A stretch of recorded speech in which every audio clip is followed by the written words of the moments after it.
projeto, eu vou-vos mostrar aqui a diretoria primeiro. Vocês têm lá o link para o GitHub. A máquina virtual supostamente já tem o Mongo, eu não estou a conseguir aqui arrancá-lo, mas já se vê porquê. Tem uma versão, estava a funcionar, eu já experimentei isto, mas eu agora estava aqui a fazer a instalação de nova e isto está super lento, não sei porquê. Quando está com 2 bytes, 2000 bytes por segundo, nunca mais sai daqui. Vocês vão precisar de ter isto instalado. Se não tiverem instalado, ela aqui está instalada, mas não está a arrancar, não sei porquê. Talvez no vosso não haja esse problema, mas vocês podem experimentar fazer. Vou abrir aqui outro terminal. Vocês podem experimentar fazer aqui, se fizerem sudo system control, se eu não me engano é status mongo d. Ok, vejam se ele está start. Este aqui não está, ele aqui falhou, não sei porquê agora. Se ele não estiver aqui a funcionar, experimentem fazer, em vez de status, ali start. Ok? E depois verem se fazem start, ele não dá nada, depois podem fazer o status outra vez para ver. Ok? Eventualmente vai estar a funcionar. Eu não sei o que aconteceu aqui à minha, mas isto estava a funcionar antes. E eu acho que a vossa já tem isso instalado. Sim.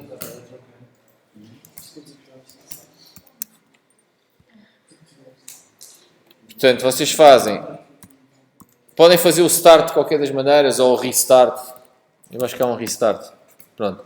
Podem fazer o start ou o restart para o caso dele já estar.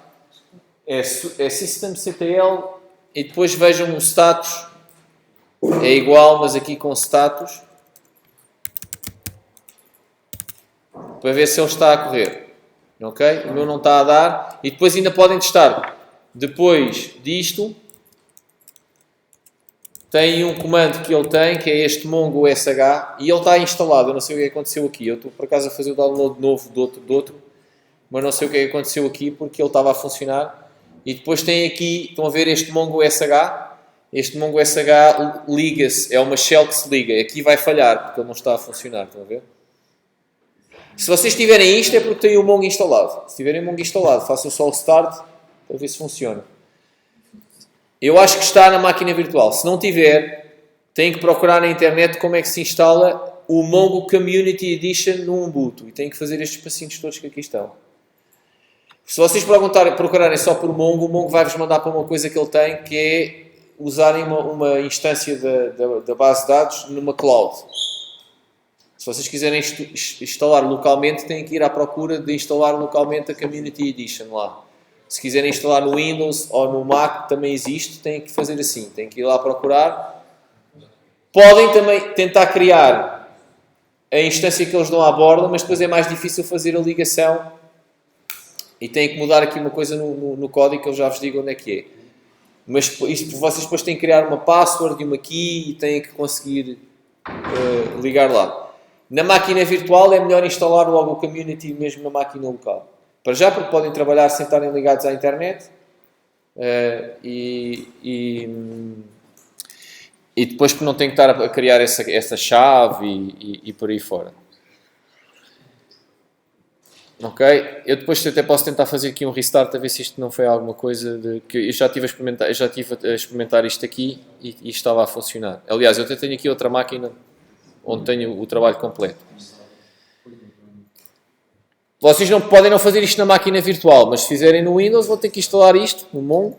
Se estiverem no Mac também vão ter que instalar isto, ou então conseguirem ligar-se à tal que está na cloud. Ok? Para se ligarem à tal na cloud, o que vai mudar é aqui, eu vou-vos mostrar aqui só no instante, depois já cá voltamos. Aqui neste fecheiro principal, que é o server, há aqui um URL que tem que se pôr, mas isto depois é manhoso de acertar com ele. Eu já tive isso a funcionar assim, mas vocês têm que criar lá umas regras de quais é que são os IPs que se podem ligar, porque aquilo está na cloud. É capaz de ser confuso para vocês, mas se quiserem tentar. Estão a ver? Isto é, quando é para ligar localmente, é só pôr isto aqui que já cá está. Ok? Que é o URI da base de dados. MongoDB, 2.//, 127.001, isto é o porto por omissão, 27.017, e depois o local. Se for, ora, eu até tenho aqui, estão a ver, olha, se for lá uma da cloud, é uma coisa assim esquisita, estão a ver? Em que isto é password, e vocês têm que isto é o user, mas eu nem sempre consigo ligar-me isto, lá, estão a ver? Isto é o cluster onde ele põe, ele deixa fazer uma coisa destas à borda, não é preciso cartão de crédito nem nada, acho eu. Eu só tenho que criar uma conta, mas depois isto é uma ligação assim que só funciona através da internet, depois tem que ter esta password, senão nem toda a gente se liga, mas depois é um filme porque eu até tenho a minha configurada para aceitar ligações de qualquer IP com o 00000, mas a maior parte das vezes ele recusa a ligação. Ok? Portanto, aqui é mais simples. Já agora alguém experimentou aqui fazer onde é que eu tenho o outro terminal? Aqui. Já alguém viu com o status se está a correr bem ou não na máquina virtual?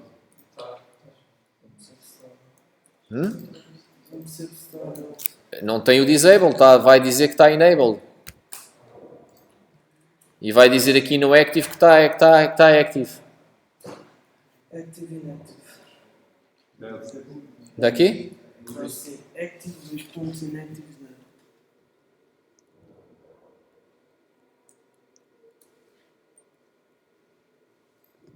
Tá. Faz lá um Mongo SH. Fizeste o start? Não. Então faz ao start. Faz o sudo system control start MongoD ou restart. E depois faz o start outra vez. Também dá dizer. Mas já fizeram o start. Foi fazer start e eu failed. Uma pessoa tinha exatamente isso. Pois, mas eu tenho quase certeza que tive a experimentar isto aqui, mas pronto. Já se vê. Este agora também, se estiverem todos como eu estou aqui para tirar 50 megabytes, ele está a demorar sei lá quanto tempo. Mas vocês também só vão começar a mexer na base de dados. Podem fazer algumas coisas sem a base de dados primeiro. Para além da base de dados, aqui já têm o Node instalado. Se quiserem ver se tem um Node instalado, façam só... O meu está a funcionar, pessoal. Mas só? Fiz o start e fiz o start e deu isto. É Active Running, exato. Então está bom. Não sei, eles deviam dar. Depois já se vê aí. O Node, se vocês comentarem escrever aqui, Node, se ele aparecer, entrarem na shell é porque está instalado. Já agora vejam também se está, só precisam de instalar. Eu acho que também já está. Ok? O que é este Node e este Mongo? O Node é basicamente o interpretador de JavaScript do Chrome. Ok? Só que é usado para quê? Para fazer código do lado do servidor. É basicamente o mesmo engine, ou seja, se eu começasse agora aqui a programar JavaScript, isto fazia coisas. Ok? Ou então eu posso lançar um fecheiro JavaScript logo. Ok? Ou posso lançar logo um fecheiro Ctrl+C. Ou então posso lançar logo um fecheiro, escrever Node, espaço, e depois o nome do fecheiro, e o fecheiro, se for um JavaScript, ele executa logo. Ok? Portanto, estas são as duas coisas. Quando vocês fazem o clone do projeto, vão ficar com uma diretoria que é esta diretoria que está aqui. Onde é que ele está? Aqui. Quando fizerem o GitHub clone, numa diretoria qualquer que vocês criam, vocês vão ficar com... Este é o completo, este é este aqui. Ok? Por acaso aquele também não é o completo. Este foi eu que me dei o nome para pôr no GitHub. Ok? Portanto, isto é a diretoria com que vocês vão ficar. No vosso caso, esta aqui vai estar vazia e ainda bem, porque isto fica enorme. Ok? Isto fica com alguns 400 megabytes depois, porque instalam 400 megabytes de código JavaScript que aquilo precisa para correr. Ok? Pronto, então aqui... Estes fecheiros são fecheiros escondidos. Isto é uma coisa do VS Code, é os fecheiros do VS Code, para ele arrancar com o projeto, não sei o quê. Estes são os fecheiros do Git, porque isto, vocês fazem o clone. Eu não sei se o vosso vai ter este fecheiro. mas vocês fazem o clone, provavelmente também vão ficar com isto, que é o repositório do Git. Não se ponham a fazer, por acaso não conseguem, porque não têm a password para fazerem push para lá. Se quiserem podem fazer push para outro, remote para um vosso, se quiserem. E depois, este também tem a ver com o Git, são fecheiros escondidos. Depois tem aqui uns fecheiros onde vocês não vão precisar de mexer, mas já agora, este fecheiro JSON tem a definição de uma data de pacotes que são necessários para a parte do cliente funcionar. E depois temos este package.json, que são os pacotes que são necessários para a parte do servidor funcionar. Aliás, ao contrário, estes são para a parte do cliente, isto é tudo para a parte do cliente, para a parte do servidor. Então, está aqui dentro do back-end. É este package.json que está dentro do back-end. Ou seja, simplificando, isto tem esta diretoria, código do servidor, HTTP. Esta diretoria, vocês não fazem nada, é ele que faz automaticamente, é a diretoria dos fecheiros estáticos, ou seja, onde o servidor vai buscar fecheiros estáticos, HTMLs, imagens. Quando houver um get para aquele fecheiro, é o equivalente à diretoria HTML que vocês tinham no primeiro trabalho, que é a diretoria HTML. A diferença é que é o Angular que vai fazer isto, ou seja, o framework que vocês usam para programar a parte do cliente é que vai criar esta diretoria e depois o servidor vai enviar, vai começar por enviar este index.html que está aqui dentro. Okay? Este index.html depois é uma coisa muito simples. É uma coisa muito simples que, se vocês virem, a única coisa que faz, tem aqui o título, tem estes e depois tem um link para o ícone que aparece na tab, depois tem aqui um link para umas fontes, e depois tem estes styles, esqueçam que isto é do CSS, e depois, se repararem, isto aqui só tem isto, no body, estão a ver? AppRoot, e fecha AppRoot, mais nada, e depois tem, muito importante, estes links para uns scripts. Estão a ver? Isto é o HTML que é enviado. É só isto. Sendo que isto aqui é treta, não é? Isto aqui é só definições de fontes por causa do CSS. Ok? Estão a ver? Isto é só. Começa aqui o body, estão a ver? Isto é o sítio onde vai aparecer todo o código HTML, mas que vai ser gerado no próprio browser. E vai ser gerado pelo quê? Vai ser gerado por estes JavaScripts. Estes JavaScripts são produzidos com estes nomes, runtime.set1 não sei que.javascript, este polyfills.não sei que.javascript e este main não sei que.javascript vão ser produzidos a partir dos fecheiros que vocês programam e que esses fecheiros são os que estão aqui neste source, ok? Que são aqui neste source onde está o código do cliente, já lá vamos, ok? Portanto, é a partir do código que está dentro desta diretoria, ok? A partir disto, ele vai gerar para dentro do dist, para dentro desta diretoria, aqueles fecheiros JavaScript com aqueles nomes esquisitos e aquele index. E depois como é que isto vai funcionar? Quando vocês escrevem localhost, barra e o número do porto, neste caso, ele vai fazer um get, uma barra, para o servidor que nós vamos programar, e esse servidor, quando recebe o get para a barra, vai àquela diretoria dist e envia aquele index.htm. Quando o browser recebe aquele index.htm, tem lá aqueles links para aqueles JavaScripts, vai à diretoria dist, que é onde estão esses JavaScripts, e vai sacar esses JavaScripts. Quando esses JavaScripts chegam ao browser, o browser começa a interpretar esse JavaScript e a partir daí não vai ser feito mais nenhum get nem nenhum post tradicional. Vai ser tudo feito através do JavaScript. Ok? Portanto, nunca mais vai ser usado um get ou um post tradicional através do que eu ponho da barra de comandos ou por eu carregar no submit de uma form. Vai ser sempre depois esse JavaScript que está lá dentro que vai pedir coisas ao servidor. Ok? E o servidor nunca mais vai responder com um HTML. Nunca mais. Mesmo quando vai receber um post ou um get, porque vai receber também posts e gets, vai responder sempre só com objetos JSON. Que depois esse JavaScript vai utilizar para produzir o que nós vemos no ecrã. Ok? Então, aqui a parte do cliente já lá vamos.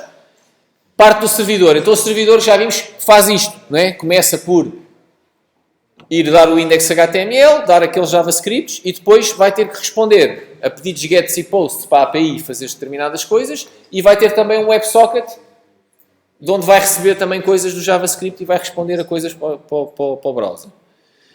Então esse back-end é feito com o Node. Também está aqui uma diretoria Node Modules, que no vosso caso também vai estar em branco, ao início.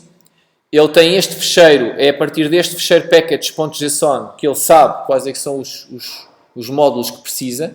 E, portanto, a primeira coisa que vocês vão ter que fazer é ir a esta diretoria e escrever npm install.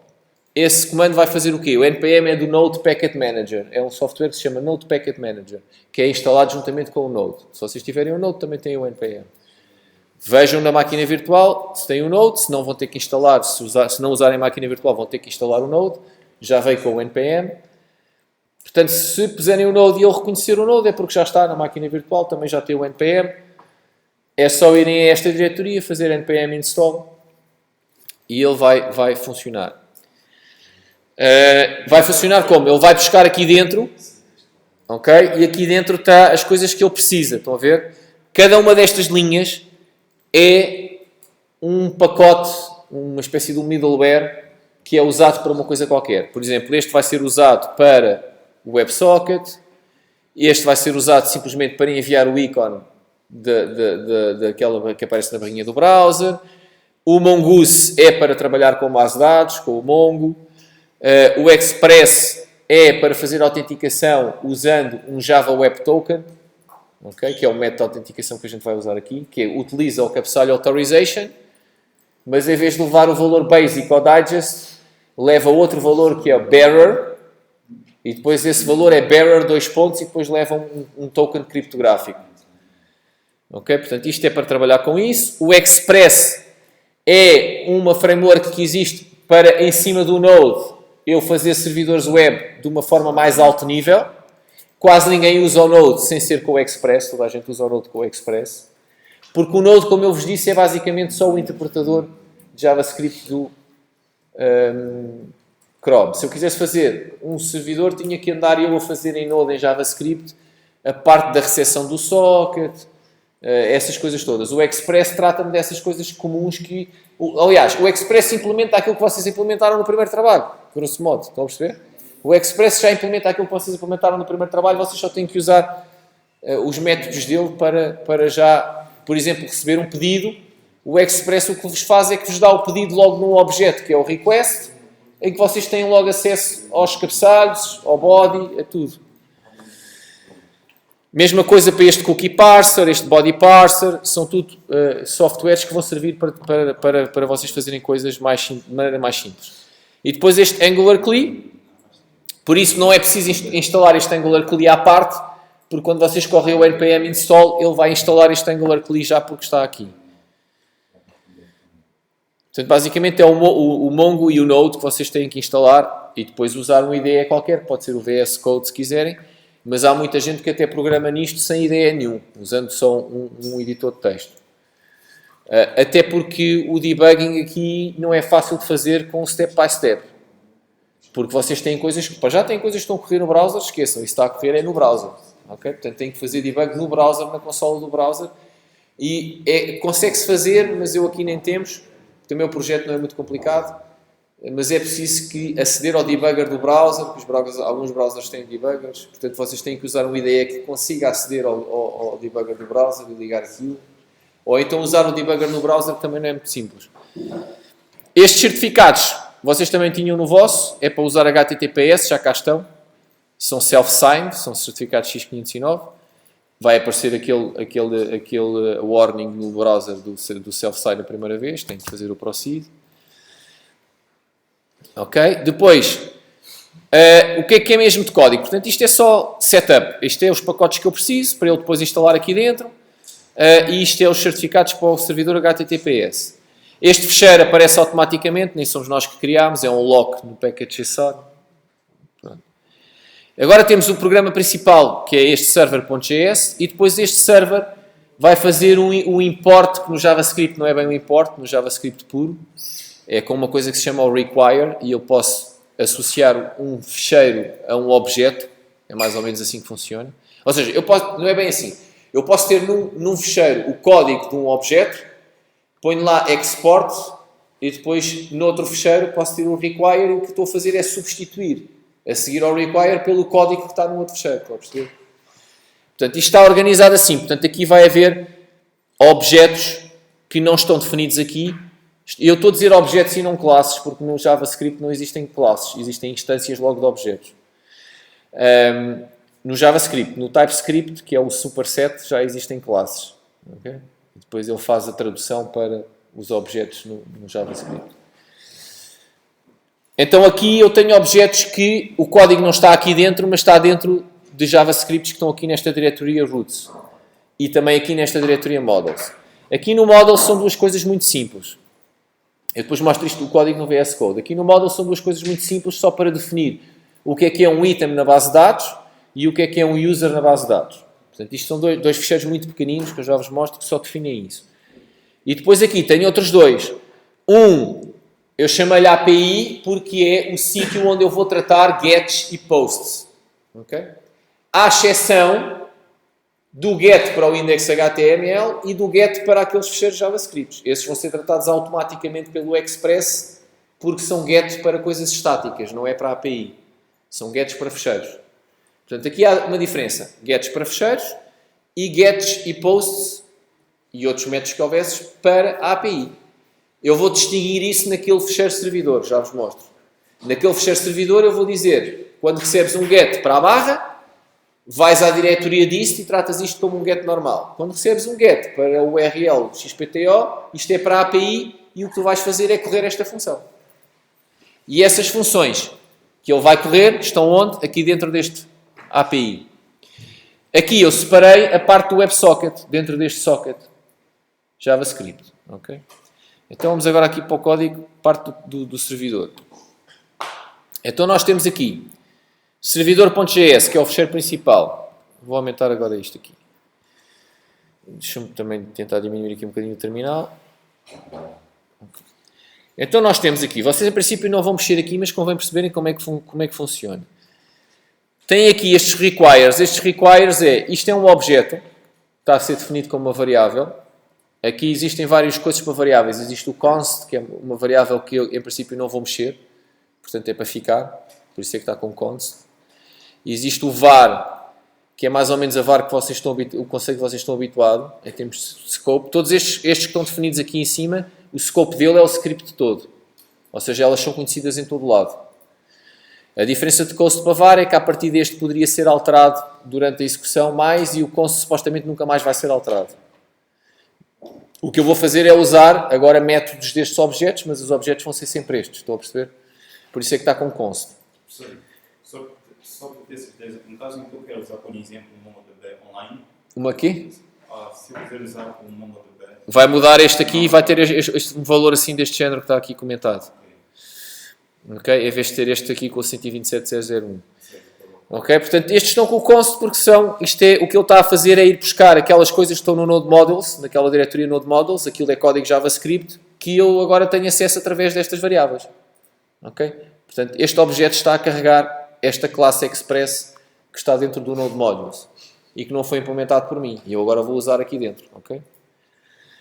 Mesma coisa para o FS, este path, que é para lidar com paths, o favicon para a parte do ícone da tab, o JWT para a tal autenticação do Java Web Token. Este Morgan é só para fazer logs na console, nem sei se ele está a ser usado. O Cookie Parser está aqui, mas também nem sequer está a ser usado, porque nós não usamos cookies, estamos só a usar o Authorization Header com o bearer para a autenticação. E na especificação do trabalho nem é preciso cookies para nada. Vocês eventualmente podem usar depois, se brincarem no fim. Depois, isto é uma classe que pertence ao Express, mas que está à parte, que é para um servidor HTTP normal e esta é para um servidor HTTPS. Eu tenho os dois, porquê? Que é para ele poder receber pedidos no HTTP e redirecionar para o HTTPS, para não obrigar o utilizador a escrever o HTTPS. Depois isto é um body parser, este é para trabalhar com o Mongo. Existe outra maneira de trabalhar com o Mongo, sem usar o Mongoose, usando diretamente o Mongo, mas este é mais fofinho. Depois aqui temos então... exatamente, e agora isto, agora esta variável secret vai ser usada para o tal web token, é uma string qualquer, ele depois não é isto que vai, ele tem que saber esta string, tem que ser igual aqui em 2 sítios, para ele conseguir reproduzir o mesmo token criptográfico e conseguir ligar-se, senão não consegue. E vocês vão ver que eu tenho esta string exatamente igual no outro fecheiro. Okay? E se não tiver igual, não dá. Aqui começa código que já é nosso. Pronto. Mesmo a filosofia do require, aqui o que eu estou a dizer é que este objeto routes está no fecheiro api.js dentro da diretoria routes, que é este fecheiro aqui. Ok? Agora reparem, este fecheiro tem este export nesta função, tem export nesta função, tem export nas funções todas. Todas as funções que têm aqui o export fazem com que aqui neste objeto, se eu escrever roots, o nome daquela função, é a mesma coisa que ter aqui a função. Okay? Portanto, é só isto que está aqui a ser feito. Este objeto routes vai ter acesso aos métodos que estão definidos dentro daquele API.js que têm o export antes. Ok? Que têm o export antes. Mesma coisa para o socket. Ok? O socket também está aqui. Também tem aqui, neste caso, só tem este e este que fazem export. Este também faz export. Este não faz export porque este não é suposto ser usado fora. Ok? Okay? Isto é uma variável que é uma função também. Esta não está a ser exportada porque eu nunca quero chamar esta função fora. Okay? Daqui. Portanto, as que têm export, quando eu faço aqui o require e ponho aquilo igual, o que vai acontecer é que eu vou poder usar aquele código que tem o export, vou poder usá-lo aqui através deste objeto route. Ok? Pronto. Depois tem então aqui esta variável. Agora vai representar o express. Isto eu podia ter chamado HTTPS aqui em vez de app. Enfim, se vocês forem ver exemplos, muitas vezes chamam isto app porque eu estou a construir uma web app e então chamam este objeto app, mas isto na prática, este objeto é o servidor. Ok?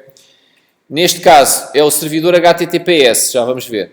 E agora vou configurar o que é que este servidor Express vai poder usar. Portanto, vai poder usar aqui isto para fazer Developer Tools de logging, isto não é muito importante. Vai usar o Body Parser para poder fazer parsing de JSON automaticamente. Portanto, sempre que ele receber alguma coisa, um post com JSON, ele consegue sacar logo aquilo logo e igualar a uma variável.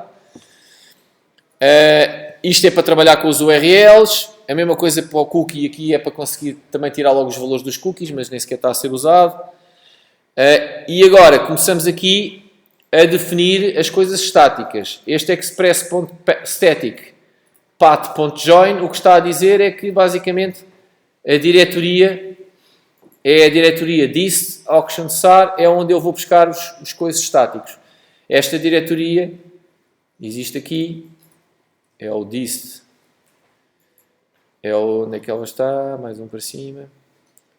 Vocês têm aqui a diretoria dist action sar, lá está ela, estão a perceber? E portanto, sempre que ele receber um get que não está definido ser da API, já vamos ver, eu vou ter aqui uns que eu vou dizer, olha, um get para aqui, executas isto, um get para aqui, executas isto. Todos os outros, ele vai à procura aqui, ok? Todos os outros ele vai considerar estáticos, vai à procura nesta diretoria se existe ou não. Nós não temos esse folder dist. Não, porque vocês têm que correr o ngbuild e quando correr o ngbuild ele vai criar essa diretoria. Ok? Já lá chegamos. Ok? Então temos aqui, porque também não faz sentido isso estar no GitHub, porque isso é gerado. O que está no GitHub é só o código, não está nem o Node Modules, para já porque ficava enorme a fazer os pushes, porque aquilo, o Node Modules depois fica grande. E o package.json diz-me que módulos é que eu preciso. Portanto, a ideia disso é vocês achar com o código, correm o npm install, compilam o código de cliente para ele gerar os JavaScripts e essa diretoria dist com o index e pronto. Ok? Portanto, ele vai à procura desta diretoria, para qualquer get que não esteja aqui definido o que é para fazer, ele vai à procura aqui. Ok? Depois, agora, então sim, eu vou começar a dizer os especiais, ou seja, os gets e os posts que não são para ser tratados como pedidos normais. que é o que está aqui. Estão a ver aqui a partir da linha 53. Eu já mostro as de cima, que as de cima têm a ver com estas. Okay? E então o que é que eu estou aqui a dizer? Estou a dizer que se eu receber um post neste servidor para esta URL, o que é que eu vou executar? A função authenticate do objeto routes. Então o que é que eu vou executar? Aqui, já escrevi para aquela coisa e já pus aqui um erro. Aqui vou executar a função authenticate deste fecheiro. Cá está ela, vou executar isto. Estão a ver? O que é que ele estava à espera ali? Ele aqui está à espera de uma coisa que é isto que ele está à espera aqui é uma callback. O que eu tenho que pôr aqui é mesmo uma função. Por isso é que está routes authenticate. Okay? É mesmo uma função que ele está à espera de pôr aqui.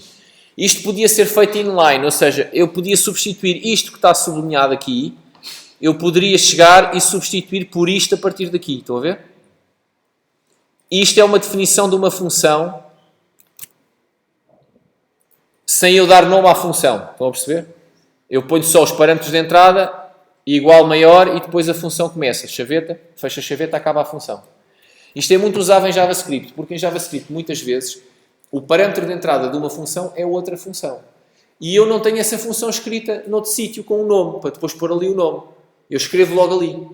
Então ponho parâmetros de entrada, igual, maior, abre e fecha a chaveta, e fica isso tudo dentro do parâmetro de entrada. Ok? Por isso, muitas vezes, vocês depois têm uma função e depois no fim da função têm o parênteses a fechar com o ponto e vírgula, esse parênteses a fechar com o ponto e vírgula é do método que depois tem essa função como método de entrada. Okay? Aqui, por acaso, eu tenho isto até noutro fecheiro e, portanto, tenho aqui um nome e como tenho aqui um nome, aqui do outro lado, posso pôr isso com o nome. Não é? E é o que está a acontecer aqui. Ponho aqui com o nome da função. Mas eu podia ter aquele código todo aqui, com o abre parênteses, rec, vírgula, res, igual, maior, abre e fecha a chaveta e estar tudo aqui antes deste parênteses e deste ponto e vírgula.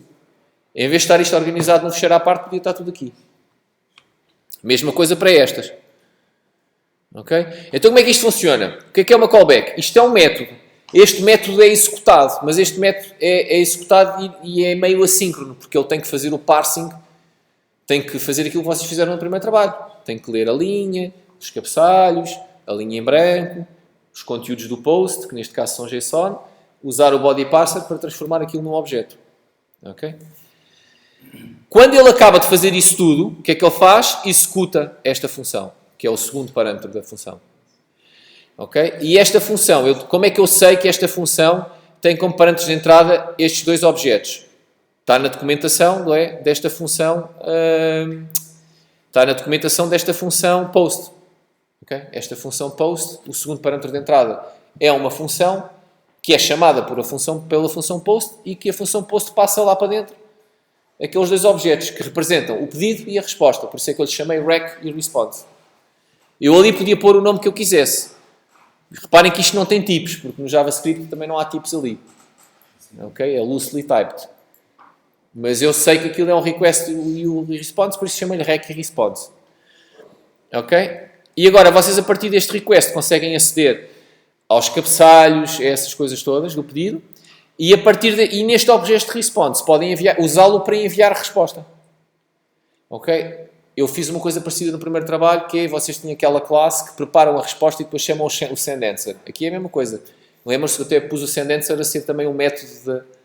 Porque aqui nestes frameworks é igual. Vocês vão enviar uma resposta usando o REST. Estão a ver? Isto, por exemplo, envia uma resposta. Estão a ver aqui? Isto está a enviar um 200 OK. Isto está a enviar um 200 OK em que o conteúdo é um JSON. Vocês podem enviar coisas em branco. Deixa eu ver se eu tenho aqui um exemplo. Eu tenho aqui um exemplo, mas onde é que ele está? Tenho aqui exemplos nem que sejam comentados disso. Aqui também estou a enviar um JSON, que é este objeto. Neste caso o objeto está definido aqui inline. Ali em cima não, o objeto é uma variável. Aqui também está definido inline, estão a ver? Estou a enviar um JSON em que o objeto está a ser aqui definido. Exatamente no formato, isto é exatamente o formato JSON, que é código, aqui. Ok? Aqui, por exemplo, estou a fazer o log do request.body. O que é o request.body? É os conteúdos do pedido. Só para estar a ser visto no browser. Qual é que é o problema? Falta aqui uma chaveta, porque eu já apaguei aqui uma chaveta alguns. Pois. na API. Já apaguei aqui alguma coisa há bocado.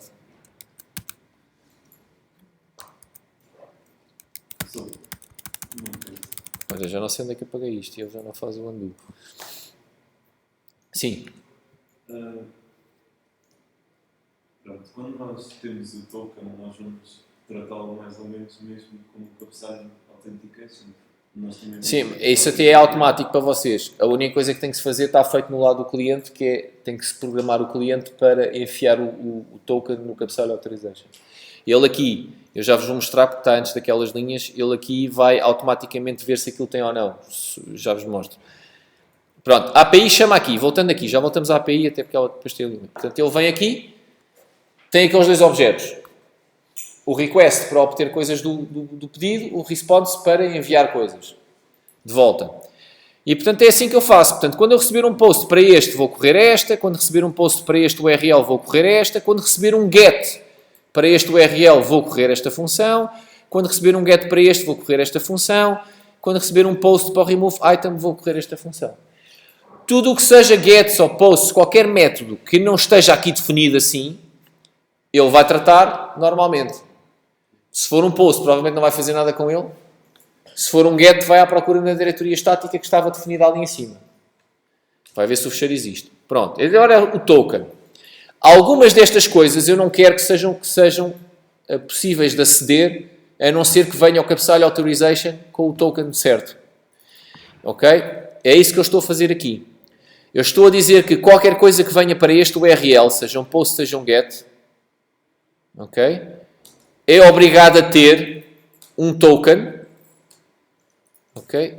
Que use este algoritmo. Isto é uma combinação de algoritmos. São os algoritmos criptográficos que isto usa. Ok? Agora para vocês é. Mesma coisa para este e para este. Os outros não é preciso. Ou seja, para criar um item, para obter a lista de itens e a lista de utilizadores, é necessário já trazer o token. Como é óbvio, para o Authenticate e para o New User, não. Porque ele nunca vai ter o token. Ok?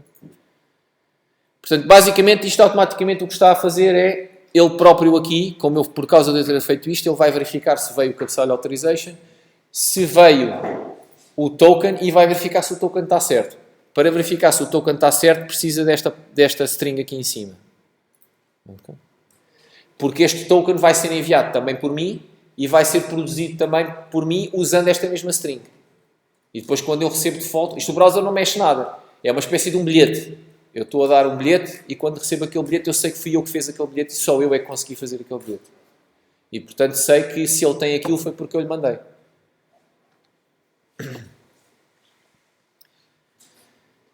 E se eu lhe mandei aquilo em HTTPS, estou a assumir que ninguém lhe roubou aquilo. É óbvio que isto falha se alguém conseguir roubar o token.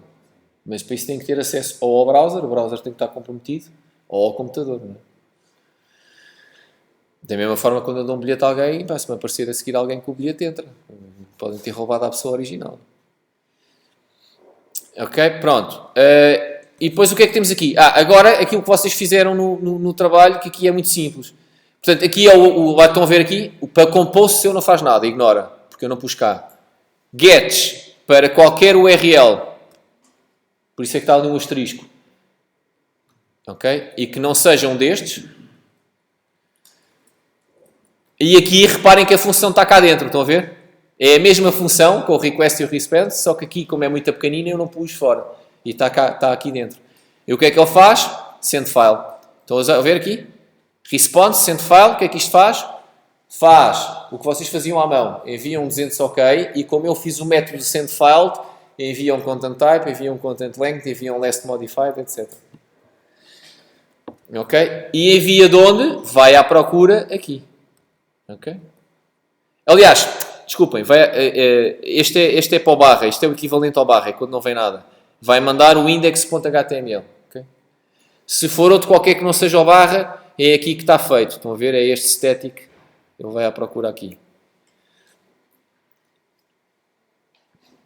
Pronto. Isto é tudo o fecheiro HTTP. Eu chamei aquele objeto app, mas por acaso podia-lhe ter chamado HTTP. Se calhar era mais perceptível para vocês. Quando não existe, porque não encontra o fecheiro, também está aqui definido. Estão a ver aqui este app use. Mais uma vez, esta function, por acaso isto podia estar... Isto é outra maneira. Posso escrever function ou posso ter isto assim. com isto assim. É a mesma coisa. Ok? Estão a ver? É igual. Escrever o function. Tinha lá function e depois abre parênteses e os parênteses de entrada. Ou escrever com esta notação é igual. Eu vou deixar aqui para estarem cá as duas. Normalmente, a partir do SCMA 2015 ou 2016, que é a última versão do Java, normalmente usamos sempre o maior igual, mas o function continua a funcionar. Ok? Portanto, aqui é uma function, também tem o request e o response. Neste caso, como vai ser uma função de erro, tem este next, que é para mandar o erro, nem sei muito bem para que é isto. E neste caso ele vai só mudar este next é para ele enviar um código de erro. Pronto. E aqui é o código que vai aparecer, é o 404. Isto é a ligação à base de dados, Mongoose Connect. Isto é, e depois quando ele realmente consegue ligar-se, mais uma vez, é este on, mais uma vez. Estão a ver? Isto é uma função que está aqui dentro, estão a ver? Isto é o segundo parâmetro de entrada disto. É uma função. Que é, quando ele realmente se liga, chama esta função. Ok? Esta função, neste caso, a única coisa que está a fazer é... se for um erro, aliás, este on é para o error. Portanto, aliás, vocês podiam fazer aqui um connection on, success, e pôr aqui também uma mensagem quando ele se liga, mas nem é preciso. Ela está aqui, que é o connected, e neste caso ele só diz que se ligou. Estão a ver? E aqui, se for um erro, ele descreve que foi um erro. Pronto. Agora, neste caso, vai dar erro porque eu estou com aquele problema também que ele não está a ligar o Mongo. Ok? Depois, como isto é um servidor HTTPS, eu também tenho que dizer onde é que ele vai buscar os certificados. Estão aqui, que são estas options. Estão a ver? Key e o certificado. E depois eu estou a dizer que o porto vai ser o 3043. Ok? E a algures está também que a app está a usar este options. Ok? Porque é segura. Agora o servidor, este, é feito exatamente da mesma maneira. Eu aqui é que chamei-lhe HTTP Server em vez de chamar app. Esta instrução também existia no outro. Agora este é muito mais simples. Porquê? Porque este não vai fazer nada. Este só vai fazer uma redireção. Portanto, neste caso a única coisa que eu tenho que fazer é fazer o set do port, que aqui também fiz, para o outro, com o porto normal, e aqui só tenho esta instrução. Como não tenho os casos especiais, estão a ver? O que eu estou a fazer é, se for um get com a barra, tenho logo aqui a função, não tenho noutro fecheiro à parte, tenho logo aqui na função. Quando é um get para a barra, o que é que eu vou fazer? Quando esta função é executada com o request e o response, o que eu vou fazer é, vou buscar os headers, estão a ver aqui os headers? Vocês faziam isto no vosso trabalho. Estou a buscar o cabeçalho host, estão a ver? Vou buscar o cabeçalho host ao pedido, vou dividir pelo 2 pontos, vocês também faziam isto, lembram-se? E agora vou preencher o cabeçalho location, só que neste caso é feito logo com esta resposta redirect. Quando eu faço a resposta redirect, ele vai logo pôr o código 307, temporary redirect, e vai pôr o cabeçalho location com o valor deste parâmetro de entrada. Ok? Que é esta string que eu dividi do cabeçalho host até ao 2 pontos, o HTTPS antes, o porto que eu defini aqui que é o porto seguro, e o request e o URL que vinha no pedido. Portanto, vou criar aqui um servidor HTTP a partir deste objeto, vou criar um servidor HTTPS a partir do objeto app, que está todo parametrizado lá em cima para funcionamento normal, e depois está feito. Portanto, ele vai ficar aqui em termos de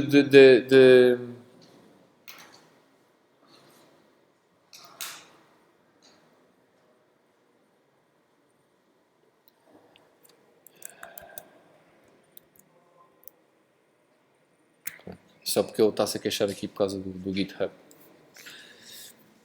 Ok, pronto. Portanto, aqui vai criar Create Server, Options App.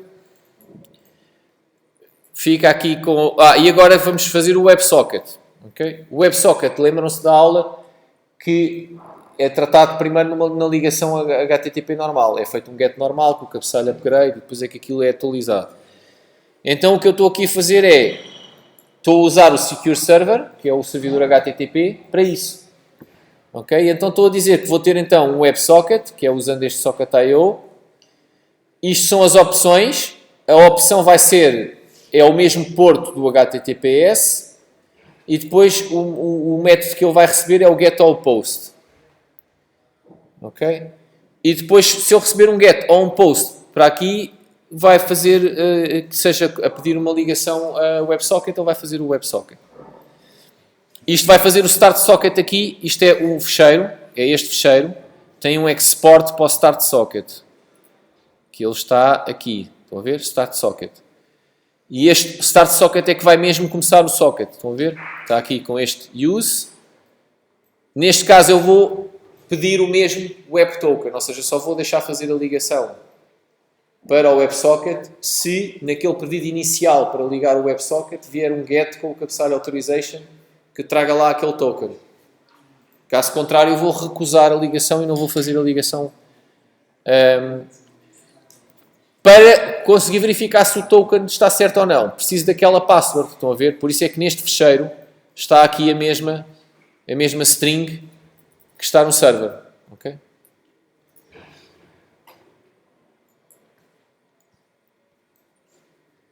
Isto para ser feito mesmo à prova de bala, isto não seria uma string aqui definida, seria uma coisa que era gerada nesta altura, em cada ligação era gerada, esta string era gerada em cada ligação, era guardada numa variável, mas em runtime, e era diferente para cada ligação, estão a perceber? Em vez de eu ter esta variável, que está a ser igual, que é feita, cada vez que eu fazia o token, criava uma coisa daquelas.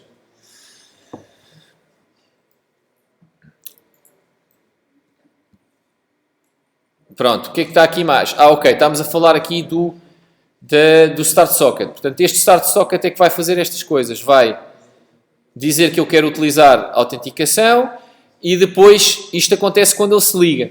Okay? Portanto, quando ele se liga, ele vai chamar este método ON. Portanto, ok? Aqui tem ON Connection. E agora isto é a mesma coisa, só que aqui está inline.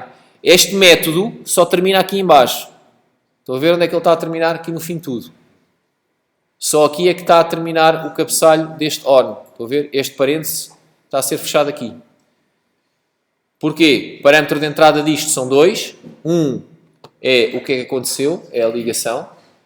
E isto é o que eu quero que seja executado quando a ligação acontece. E esta função também vai daqui até aqui. E tem vários lá dentro que também têm callbacks. O Java tem um bocado esta coisa que vocês têm que se habituar. Estão a ver? Esta função vai daqui até aqui e cá dentro chama funções. E estas funções, por sua vez, também têm callbacks. Ok? Portanto, por exemplo, aqui tem esta função ON. Isto funciona como? Este I/O representa, é quase como se representasse um socket servidor TCP em Java. Não é, porque isto já está em cima disso, ok? É mais alto nível. Mas é quase como se fosse isto. É quase como se este fosse o socket inteiro, o servidor, e depois existe também um por cada ligação WebSocket. Estão a perceber? Portanto, isto representa o WebSocket inteiro, porque eu posso receber ligações WebSocket de vários clientes. Ok? E aqui por isso é que tem o ON, e isto é parecido com o SSAccept no Java de um server socket. Lembra-se que vocês têm o SSAccept, que é receber uma ligação TCP. Quando recebem uma ligação TCP, aquilo tem um objeto socket que representa essa ligação TCP. Que normalmente vocês passam para dentro de uma thread para depois trabalharem com aquele socket. Aqui é muito parecido, isto é o socket inteiro, e quando se liga a alguém, é chamado isto, e este objeto socket representa esse alguém, esse cliente, que é identificado por aquele cabeçalho. Lembram-se quando falámos na aula dos WebSockets, aquilo tem um cabeçalho com um identificador. Ok? Eu depois aqui está só a fazer um console log, a mostrar qual é que foi o utilizador que se ligou. Como é que ele consegue mudar o utilizador que se ligou? Porque o token que nós estamos a usar aqui traz cifrado o username. Okay? O token que eu estou a usar é o username cifrado. Então ele aqui, como consegue descodificar o token, consegue sacar depois de lá o username. Okay? Portanto, isto é, na ligação mostro isto, e agora, associada a este objeto, que é esta ligação, eu posso ter estes métodos on, que é quando recebo coisas daquele cliente. Mas podem pensar, isto é qualquer cliente, porque isto depois na prática, este on connection vai ser executado N vezes, uma por cada cliente, e depois cá dentro tem sockets diferentes, e depois cada uma destas pode ser executada por qualquer um deles.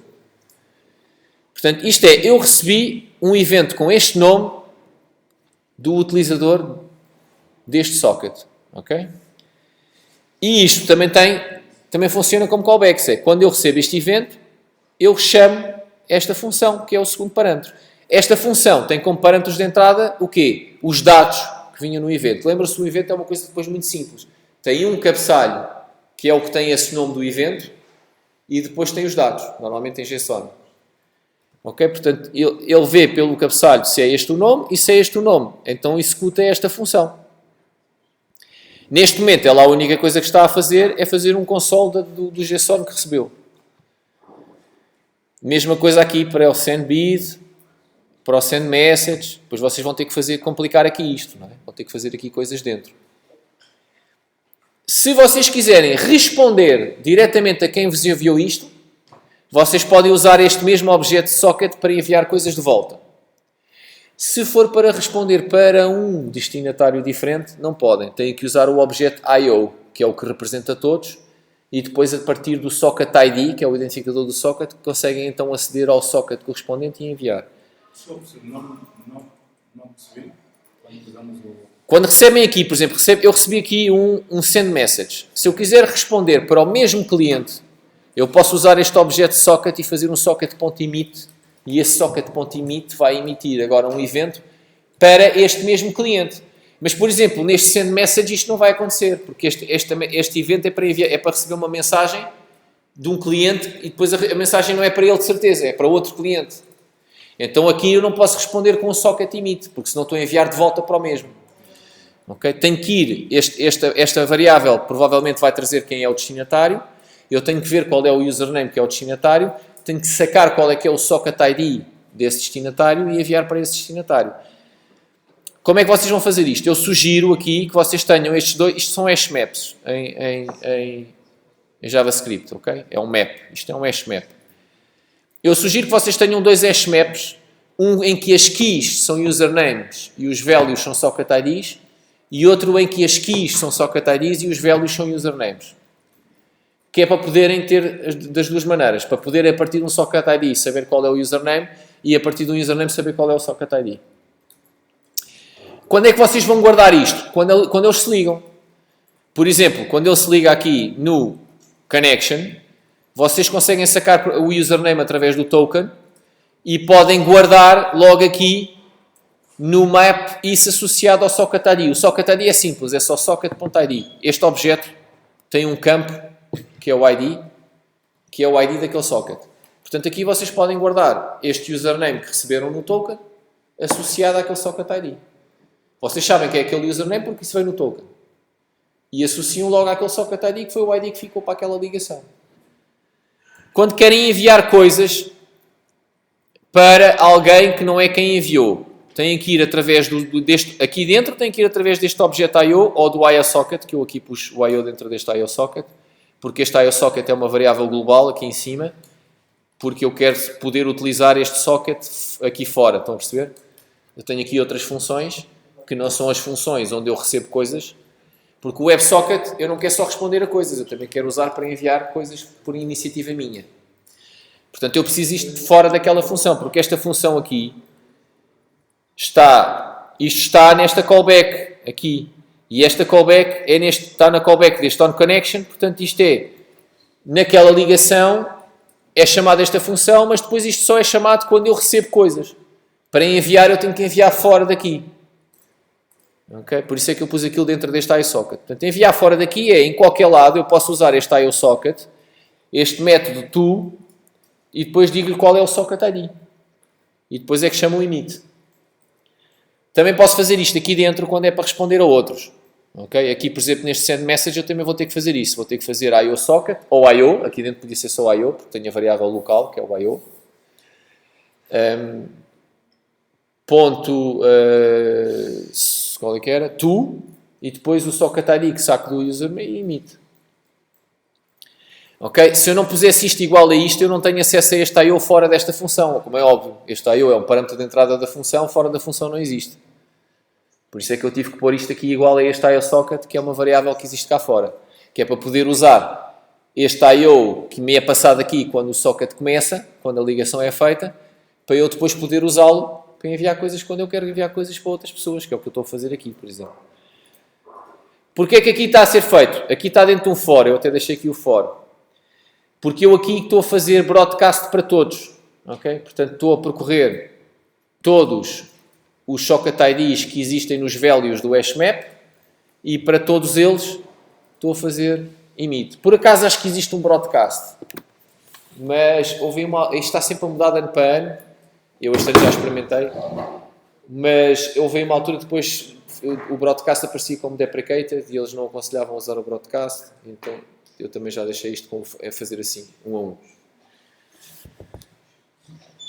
Normalmente essas coisas é por alguma razão de segurança qualquer.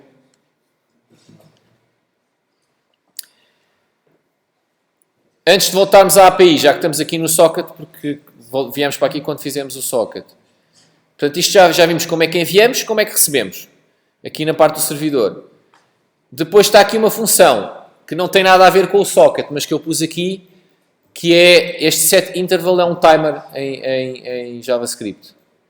Portanto, como é que se faz um timer em JavaScript? Eu defino aqui uma função.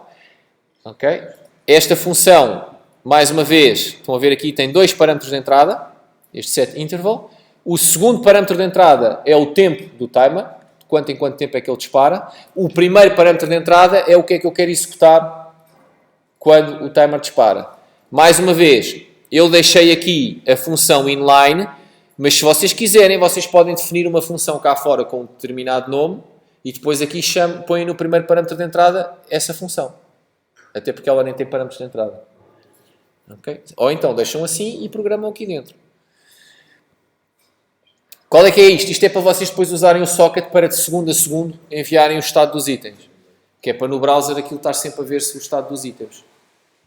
O tempo a descer, de segundo a segundo, vão perceber? Se alguém fizer uma bid vai aparecer logo no segundo a seguir também. E está feito. Pronto, e do lado do servidor já vimos praticamente tudo. Não sei, agora gostava de saber o que é o erro que está aqui.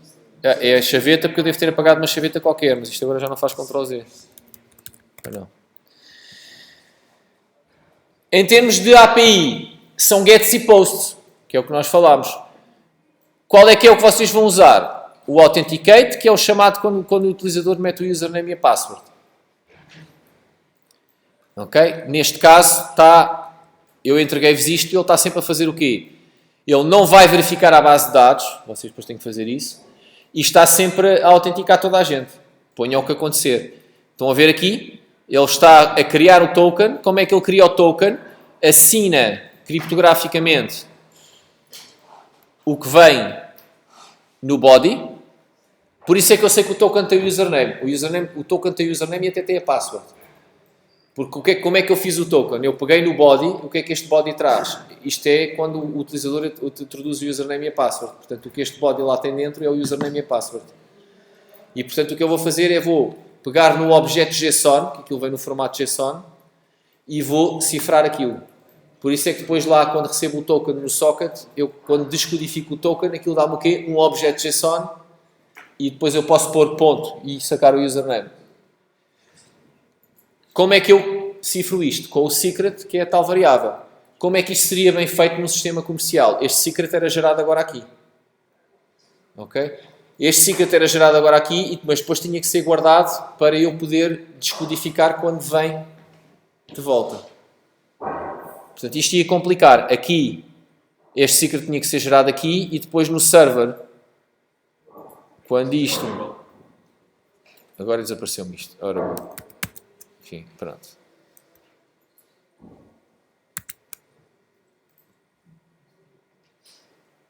Bem, isto agora não dá, isto coisa, não sei o que se passa com esta minha máquina. Agora já não tenho espaço, esqueçam. Não vos vou conseguir mostrar isto a funcionar hoje. Agora fiquei sem espaço na máquina. Aqui depois, quando ele vem aqui, naquela parte onde eu digo que há aqui umas que precisam de ser autenticadas, estão a ver? Isto agora também tinha que ter acesso ao mesmo secret, estão a perceber? Tinha que ser gerado na altura, guardado num sítio que depois aqui também eu conseguisse ir buscar.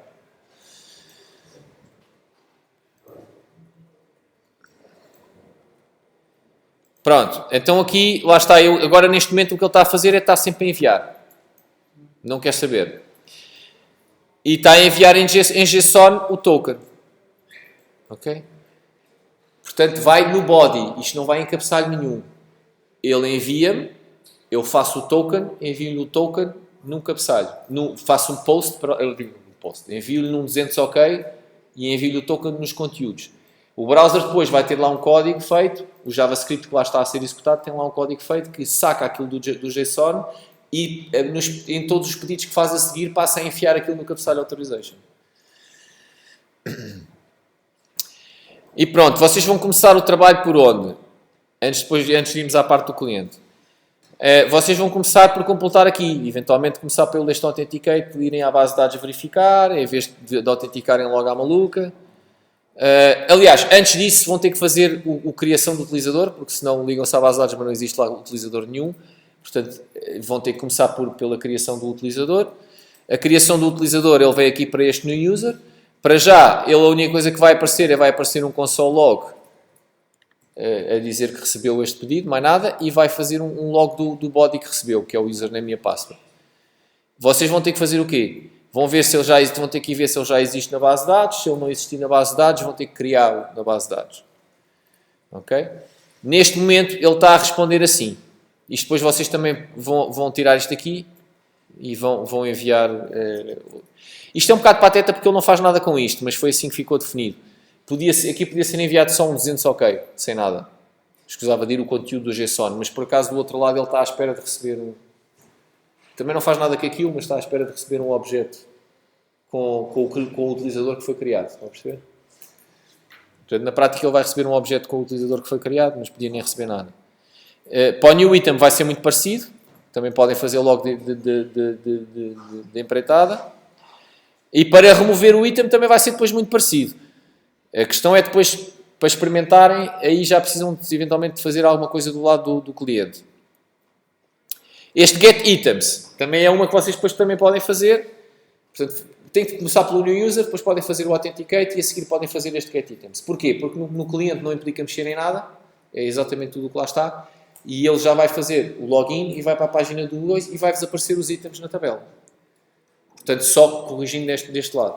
Agora também faz isso. Agora, quando vocês puserem-se a correr, é o que ele vai fazer. Só que agora está a fazer sem verificar nada sequer. Ele agora, ponham o que puserem, ele vai aqui, como ele autentica sempre e manda o token. A seguir faz o pedido é autenticado. A seguir ele faz o get items e o que é que ele está a fazer, em vez de ir à base de dados, está aqui a criar uns à maluca, só para enviar qualquer coisa de volta e envia, vai ser isto que vai aparecer na tabela lá. Ok? Os users é para irem buscar os utilizadores para depois mostrarem no Google Maps as coordenadas deles, do GPS, onde eles estão. Quando estiverem a utilizar, vai-vos aparecer tudo uns em cima dos outros, porque vocês estão a fazer tudo no mesmo PC. Mas pronto. Portanto, o servidor é isto. Agora, eu gostava de saber o que é que aconteceu. Para já, isto não. Acho que o web que temos na API, o web que temos aí, acho que na linha 115 temos aí o export remove.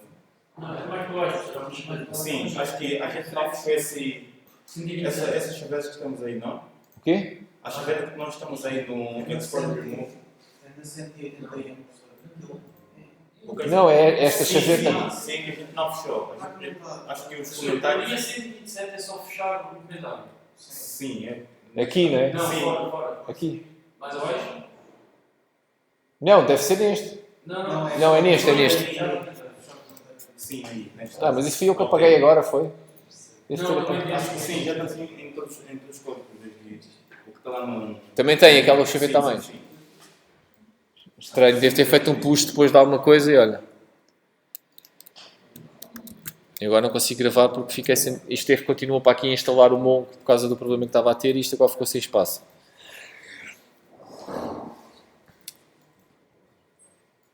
Pronto, temos aqui mais o quê? Mais nada. Isto é o código do cliente. Do servidor, desculpem. O do cliente está à parte. Ok? Não está aqui neste back-end. Está neste source. Depois dentro do app. E agora nós temos aqui uma diretoria por cada página que nós vamos ver. Como isto é gerado do lado do cliente, eu tenho views para cada página que eu vejo. Ou seja, isto não é, eu vou se isto fosse feito do lado do servidor, eu entrava no barra, aparecia no formulário que era o servidor que me enviava para pôr o username e a password. Eu punha o username e a password, aquilo ia para o servidor gerava a página do leilão e enviava uma página do leilão. Aqui não. Aqui ao início eu faço o get, recebo o index, faço o get para os JavaScripts todos e nunca mais vou buscar HTML nenhum ao servidor. Ok? E portanto, mas vou ter várias páginas diferentes. Mas isso é tudo o JavaScript que está a fazer no browser. Então tenho uma por cada vista. Até chamamos vistas em vez de páginas. Porque aquilo na prática é tudo a mesma página. Né? Aquilo só veio uma vez. O HTML e os scripts. O que acontece é que o script está a gerar HTML completamente diferente de umas vistas para as outras. Cada vista tem um template e um controlador. Eu falei isso depois também naquela última aula antes do teste. Nós temos, aquilo tem um Model View Controller, nós temos uma coisa que é o template que diz como é que vai aparecer o HTML, grosso modo. Esse template não é HTML puro, tem lá coisas que são variáveis e ciclos, que ele utiliza depois para gerar o HTML puro. Essas variáveis e esses ciclos estão ligadas a variáveis que existem no controlador, que é outro fecheiro à parte. Quando eu mudo o valor de uma variável no controlador, essa variável muda no template, muda no ecrã. Ok? Vou-vos mostrar logo o auction, que é onde vocês mexem. O HTML é isto. Ok? Não é bem HTML. Coisas que não são HTML. Por exemplo, este matte toolbar é uma coisa do Material, que é uma coisa do Angular. Ok? Portanto, que é só visual. Não tem muito por aí. Depois, este button já é HTML5. Isto existe no HTML5. Este icon é outra vez do Material. Depois este div class, isto é HTML puro. Button, agora, o que é que não é aqui HTML? Isto tem a ver com o Angular, por exemplo. Esta propriedade router link. Quer dizer o quê? Quando eu carregar neste botão, o código JavaScript do Angular automaticamente vai saltar para esta vista do inserir item, sem eu fazer mais nada. Estão a perceber?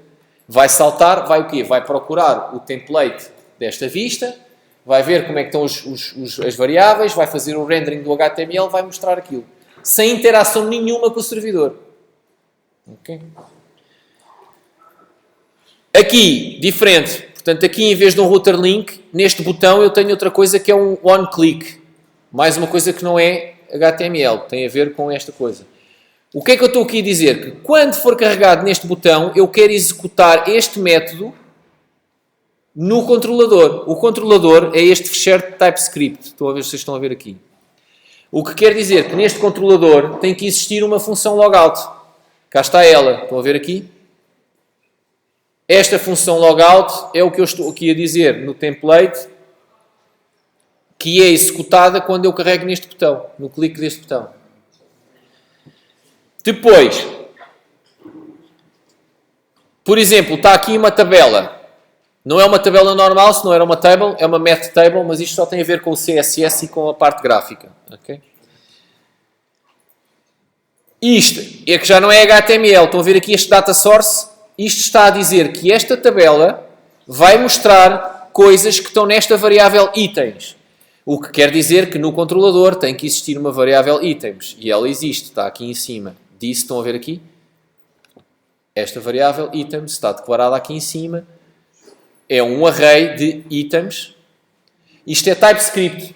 No Node é JavaScript. Isto é TypeScript. O TypeScript é diferente. O TypeScript é um superset do JavaScript. O que é que isto quer dizer? Tem uma data de coisas que não são JavaScript standard. Vocês podem programar em TypeScript usando só o que existe em JavaScript. E um compilador TypeScript vai fazer na boa. Porquê? Porque é um superset. Mas há coisas que estamos a usar aqui que não existem em JavaScript. Aqui já existem classes. Estão a ver aqui? Isto é uma classe. Não existem JavaScript, não existem classes. Ok? Aqui eu já posso definir uma classe, estão a ver? Uma classe que implementa uma interface. Ou seja, isto é muito mais parecido com o que nós estamos habituados no Java. Por isso é que desenvolveram o TypeScript. É uma espécie de tentar transformar o JavaScript numa linguagem estruturada de objetos. Okay? O que é que acontece na prática? Os browsers não sabem interpretar TypeScript. O que acontece é que isto não se chama compilado porque não é para a linguagem máquina, chama-se transpiled, que é uma conjunção de traduzido com compilado. Okay? É traduzido para JavaScript standard. Tem duas vantagens. A tradução fica praticamente ilegível, o que é bom em termos de segurança. Porquê? Porque o código JavaScript vai para o browser e qualquer pessoa pode ver. Ok?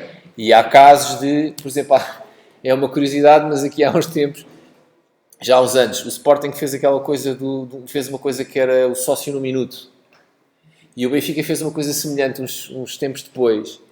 E o malta sacou o JavaScript que não estava... aquilo também tem um nome. Aqui é quase um side effect porque nós estamos a usar TypeScript e ele tem que compilar aquilo. Mas se eu já usar JavaScript puro, há umas ferramentas, há uma que é o Babel, que pega no JavaScript puro e faz o garbling daquilo, ou seja, transforma aquilo num JavaScript que faz a mesma coisa, mas todo corrido e que é difícil de ler, de ser human readable.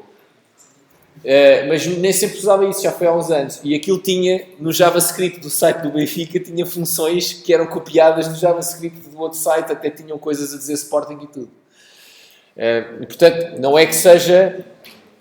a gente sabe quando está a pôr uma coisa JavaScript que o código vai estar lá. Portanto, não é que haja aqui uma coisa... Mas se eu não quiser, ou tenho que usar uma ferramenta dessas, ou tenho que ter esse cuidado. Pronto, aqui nem acontece isto porque estes fecheiros todos que vocês estão a ver aqui, na prática são todos enfiados naqueles três que vocês viram. São só três. Lembram que tinham uns nomes esquisitos? O runtime com uma string não sei que.js. Isto tudo é enfiado só nesses três scripts. Portanto, estes todos que vocês têm aqui no auction, em cada uma destas todas, estes que estão aqui fora, que são os serviços, tudo isso é compilado para aquilo. Pronto, então tem esta filosofia. Depois nós vamos voltar aqui, daqui a 1 ou 2 aulas, porque voltamos a ver esta parte. Quem chegar lá antes, eu depois individualmente falo. Mas depois, normalmente, eu até faço outra vez outra aula mais focada só aqui, outra vez assim uma introduçãozinha só mais focada aqui na parte do cliente, daqui a 1 ou 2 aulas, quando começam a mexer. Portanto, isto aqui, cada uma destas tem as duas coisas, tem sempre o HTML e o TS. Há variáveis que estão no HTML que são mudadas no TS e isto é automático. Portanto, este array itens, o que é que acontece? Nós vamos recebê-lo aqui. Portanto, isto tem aqui, este getItems está aqui. Portanto, isto é feito através de um serviço. É este serviço que faz o pedido HTTP. Isto é porque o Angular tem umas guidelines de programação em que isto deve ser assim. Eu podia mais uma vez fazer isto aqui. Ou seja, eu aqui podia diretamente chamar um serviço que o Angular tem, que é o HTTP, e fazer um get, o http.get. Mas para isto poder ser reutilizado, eles aconselham sempre a fazer um ficheiro à parte, que se chama um serviço, para tratar da comunicação com o servidor, seja por HTTP, seja por WebSocket. Então, se vocês repararem, vocês também têm aqui um service para cada uma das vistas.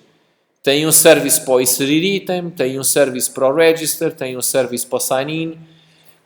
Tem o único que não tem, que é partilhado, mas nem é partilhado porque também só é utilizado na vista do auction, é para o socket, que eu chamei socket service. Okay? Também tem o auction service. Este auction service lá dentro está a fazer um get, que é esta função getItems, e depois isto é feito com uma coisa que se chama o RxJS, que porque isto é assíncrono, lembram-se? Eu faço um get e agora, dependendo da rede, sei lá quando é que vou receber a resposta. E eu quero continuar a executar este JavaScript, porque o utilizador pode carregar no logout, entretanto, pode fazer outra coisa qualquer, pode sair da vista antes do getItems voltar. Portanto, eu quero continuar a correr essas coisas, então não posso ficar bloqueado. E não fico. Isto faz o pedido e depois, quando eu receber a resposta, é chamado este subscribe, automaticamente. Este subscribe, por sua vez, tem uma callback cá dentro, com o resultado. O resultado é o conteúdo, neste caso, porque vem um JSON. Estão a ver? E eu estou a dizer que este resultado, como eu sei o que é que o servidor envia, porque fui eu que fiz o servidor, eu sei que o servidor envia um array de itens. Então eu estou a dizer que isto é um array de itens. Isto é um cast, feito em TypeScript. Ok? Isto é um result que vem como um array de itens. E depois o que é que eu digo? Que este receive data, que é esta variável feito o cast para o array de itens, é igual ao items. Isto faz com que automaticamente apareçam na tabela os itens que eu recebi. É a beleza disto. Assim que eu aqui faço esta igualdade, ele na tabela faz aparecer os itens. Porque na tabela está cá a dizer que, também está aqui outra coisa já agora para terminarmos, até porque eu já vos mostrei que este é o principal. Depois as outras vistas, vocês só vão trabalhar com elas, quase não as vão alterar. Estão a ver aqui, isto é os itens. E aqui, como eu digo que isto é o data sort, ele faz isto automaticamente. Ou seja, ele vai fazer uma coisa destas por cada item. Estão a ver? Portanto, vai fazer um header para cada item. E depois aqui, eu digo que o que eu quero escrever é o item depois tem vários campos, o objeto. Tem a descrição. Portanto, eu quero que aqui quero escrever a descrição, aqui quero escrever a current bid, aqui quero escrever o buy now. Ele vai escrever tantas coisas destas quantos itens existirem neste data source. Ok? Depois tem outra maneira. Aquilo é porque é uma tabela. E na tabela eu posso usar o data source e ele faz isto. Aqui não é uma tabela, é uma lista. Mas eu também quero que apareçam tantos itens naquela lista quantos existem num array. Então aqui existe este ngFor. Estão a ver aqui? ngFor let text log of sold history. Ele vai escrever um text log. Portanto, ele vai escrever o conteúdo de uma variável destas por cada variável destas que existir neste array. Isto é um array. É um array de strings. E, portanto, para cada string deste array, ele vai escrever isto aqui. Ok? Portanto, cliente, vistas. Cada vista tem sempre um template no user. E cada vista tem também, normalmente, aqui um serviço. Os serviços, vocês em princípio não precisam de mexer, mas eu já agora vou só abrir aqui o do auction, só para vocês verem. O tal get items, estão a ver aqui o que é feito? Vou buscar os headers, vou criar os headers HTTP por causa do authorization. Se vocês abrirem, todos os services que precisam de ser seguros têm lá isto. Porquê? Porque eu preciso de... O que é o cabeçalho authorization tem que ter? Lembram-se? Bearer e depois o token. É isto que faz isto. É isto que está a pôr no cabeçalho authorization este valor. E agora eu estou a dizer que neste pedido HTTP os meus headers é de acordo com os headers que eu criei aqui. Ok? E depois faço o quê? Um get. Estão a ver aqui? HTTP get. Digo qual é a URL. Neste caso tem options, porque as options é usar estes headers, porque eu preciso pôr lá o authorization com o bearer. E basicamente é isto. Estão a ver? É só isto. E depois ele faz o catch do error ou envia-me quando eu faço o subscribe, ele chama a resposta quando recebe isto. Isto está com um any aqui. Porquê? Porque eu não sei o que é que vou receber de volta. Isto está feito para receber qualquer coisa em JSON. Um array de qualquer coisa. E aqui também um array de qualquer coisa. Um array de qualquer coisa. No sign-in, por exemplo, isto não é um array que ele está à espera. No sign-in service é a mesma coisa. Login, cá está outra vez, HTTP, neste caso post. Neste caso não tem options, porque não é para levar o cabeçalho authorization. Não tem lá aquela conversa do cabeçalho authorization, porque aqui não leva. E aqui ele sabe que está à espera de um token. Ok? Por acaso, eu deixei aquilo genérico. Vocês ali têm que fazer o cast. Por acaso posso mudar isso depois para o outro ano. Vocês aqui têm que fazer o cast porque eu tenho isto definido como genérico aqui. Estão a ver aqui? Eu aqui. Isto está como any. Provavelmente se vocês aqui disserem que isto é um item array, lá do outro lado não precisavam de fazer aquele cast a dizer as item array. Podiam fazer logo a igualdade. Mas só experimentando. Só que eu fiz isto genérico, pus o any e depois tenho de dizer do outro lado que tipo de objeto é que é depois. Ok? Pronto, vocês para começarem a trabalhar vão vendo até para a semana a história do Mongo. Aqui o vosso colega está a funcionar tudo bem, vejam com o status está ou não, fazendo o setup do controller. Se não tiver, tentem instalá-lo de novo. A máquina virtual, vocês quiserem aumentar o espaço dela, eu, por exemplo, estou com problemas. Se vocês quiserem aumentar o espaço, têm que fazer o shutdown. No VMware vocês podem aumentar o espaço, mas depois têm que usar um software para no boot usar o espaço outra vez, porque ele não fica lá na partição, mas não fica usado. Podem usar um que é o gparted, que instalam com o sudo. Se vocês procurarem na internet encontram, mas há um que é o gparted que podem instalar com o sudo. Ou seja, vocês desligam, aumentam. Depois quando entram têm que usar dentro da máquina, têm que instalar esse gparted. Vai-vos mostrar o coisa com o espaço que não está usado e vai-vos permitir aumentar a partição para esse espaço. Mas se vocês procurarem, há na internet muitos sites que falam sobre isso. Como é que eu posso aumentar o tamanho de uma máquina virtual Ubuntu? Se procurarem por como aumentar o espaço de uma máquina virtual Ubuntu,